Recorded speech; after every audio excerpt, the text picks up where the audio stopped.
ព្រះសូរះចំនៃមុំកំពូលប្រាសាទ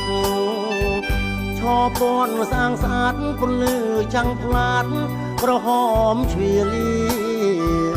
អង្គអធិមាតសម្បត្តិជាតិកម្ពុជា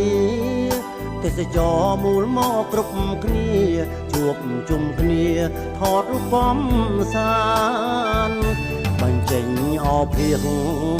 ចាំងជាងដួងកាំរាំងស្មៃគួរឲ្យស្រមៃផ្ដល់គុណតម្លៃដែនដីបុរាណអង្គវត្តខ្មែរគួនថាកិត្តិយសកាលការ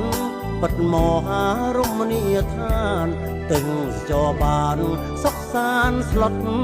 តៃកំពូលទាំង5ដំបន់ដុសវត្តបធខែវផ្ដែមុំល្អចម្លាក់បបតាំងពីអតីកសិនគូទឹកកយគុណផ្លឹកអង្គស្មារតីត្រកាត់ជាជាតិល្បាញល្បីស្រង់ប្រំប្រៃក្បោក្បាច់រាជចនា